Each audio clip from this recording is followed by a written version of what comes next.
আসসালামু আলাইকুম everyone, welcome back to my channel Sanu cooking. আশা করছি আপনারা সকলেই খুব ভালো আছেন। আপনাদের দোয়ায় আমিও খুব ভালো আছি।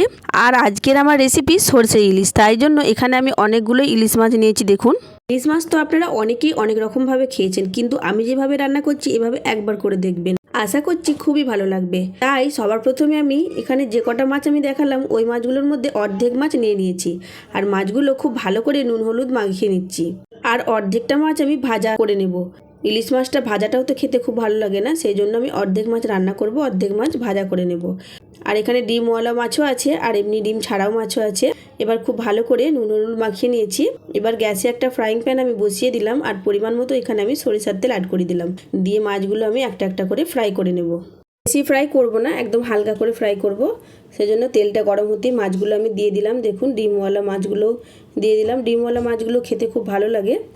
আর যে সকল বন্ধুরা দেশ বা দেশের বাইরে থেকে আমার এই ভিডিওটি দেখছেন তাদের সকলকে অসংখ্য ধন্যবাদ। এইভাবেই আমার পাশে থাকবেন, আর প্লিজ আপনাদের মূল্যবান লাইকটা অবশ্যই দিয়ে যাবেন। আপনাদের একটা লাইক আমাকে উৎসাহিত করে পরবর্তী ভিডিও বানানোর জন্য। মাছগুলো দেখুন খুব ভালো করে ভাজা হয়ে গেছে, মানে হালকা করে ভাজা হয়ে গেছে। এবার মাছগুলো আমি প্লেটে তুলে নিচ্ছি। সেম প্রসেসে সব কটা মাছ আমি ভেজে তুলে নেব। এবার একটা আমি মশলা তৈরি করে নেব। সেই জন্য এখানে আমি 2 চামচের মতো সাদা সরষে দিয়ে দিলাম, আর এখানে 2 চামচের মতো পোস্ত অ্যাড করে দিলাম। দিয়ে খুব ভালো করে মিহি করে এই পোস্ত আর সরষেটা আমি বেটে নেব। পোস্ত সরষেটা আমার বাটা হয়ে গেছে। এবার এখানে আমি 3টে মিডিয়াম সাইজের পেঁয়াজকে আর 2টো কাঁচা লঙ্কাকে খুব ভালো করে বেটে নেব। এবার ওই কড়াইয়ের মধ্যেই আমি আবার একটু তেল অ্যাড করে দিলাম। দিয়ে এখানে ফোড়নে আমি কালো জিরা অ্যাড করলাম। দিয়ে আমি বেটে রাখা পেঁয়াজ আর কাঁচা লঙ্কাটা প্রথমে দিয়ে দিলাম। দিয়ে খুব ভালো করে মশলাটা আমি কষিয়ে নিচ্ছি, যাতে করে পেঁয়াজের মধ্যে যে কাঁচা গন্ধটা আছে ওটা চলে যায়। এবার আমি এখানে অ্যাড করব অল্প একটু আদা রসুনের পেস্ট, আর দিয়ে দেবো আমি স্বাদ অনুযায়ী লবণ। দিয়ে আবারও খুব ভালো করে মশলাটা আমি কষিয়ে নেব। এবার আমি এখানে দিয়ে দেব অল্প একটু হলুদের গুঁড়ো, আর দেব আমি অল্প একটু ভাজা জিরের গুঁড়ো। আর লবণটা আমি প্রথমে দিয়েছিলাম, একটু কম হয়েছিল, তাই আরও একটু লবণ আমি অ্যাড করে দিলাম। দিয়ে খুব ভালো করে মশলাটা আমি কষিয়ে নেব।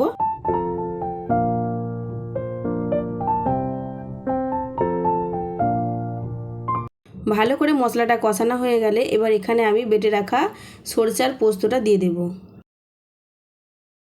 অল্প একটু পানিও দিয়ে দেব মিক্সির বাটিটা ধুয়ে। দিয়ে আবারও খুব ভালো করে মশলাটা আমি কষিয়ে নেব। খুব বেশি কষাবো না, হালকা করে একটু নাড়াচাড়া করে নেব, যেহেতু আগে আমি মশলাটা খুব ভালো করে কষিয়ে নিয়েছি।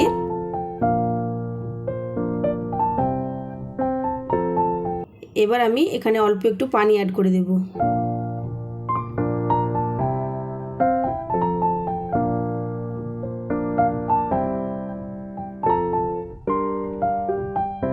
এবার এখানে পরিমাণ মতো পানিটা দিয়ে দেবেন। যে যেরকম ঝোল খাবেন সে সেরকম অনুযায়ী পানিটা দেবেন। যেহেতু এই মাছটায় খুব বেশি ঝোল হয় না, অল্পই হয়। এবার আমি মাছগুলো দিয়ে দিলাম। অসম্ভব মজার হয় এই রেসিপিটা বন্ধুরা। আপনারা তো অনেকেই অনেক রকমভাবে সরষে ইলিশ বানিয়েছেন, এইভাবে একবার করে দেখবেন, বারবার বানাতে ইচ্ছা করবে। আর আমি মাছটা ভেজে নিয়েছিলাম, তার কারণ আমাদের এখানে খুব একটা ভালো ইলিশ মাছ পাওয়া যায় না, সেজন্য মাছটা একটু ভেজেই দিয়েছিলাম। আর যদি ফ্রেশ ইলিশ মাছ হয় তাহলে এরকমই সেম প্রসেসে আপনারা কাঁচাও এই মাছটা রান্না করতে পারেন।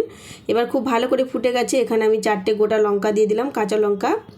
এই কাঁচা লঙ্কাটা ভাতে মেখে খেতে অসাধারণ লাগে বন্ধুরা। আর উপর থেকে একটু সরষের তেল ছড়িয়ে আমি এই মাছটা নামিয়ে নেব। আর ঝোলটা আমি ঠিক এইরকমই রাখবো, যেহেতু অনেকগুলো মাছ।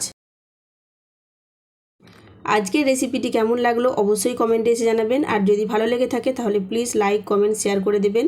আর যদি আমার চ্যানেলে কেউ নতুন এসে থাকেন তাহলে প্লিজ আমার চ্যানেলটা সাবস্ক্রাইব করে আমার পাশেই থাকবেন। আর যদি কেউ ফেসবুক পেজ থেকে দেখে থাকেন তাহলে প্লিজ পেজটাকে ফলো করে দেবেন। আজ তাহলে আসি, ফিরে আসবো নতুন একটা ভিডিও নিয়ে। ততক্ষণ সবাই ভালো থাকবেন, সুস্থ থাকবেন। আল্লাহ হাফিজ।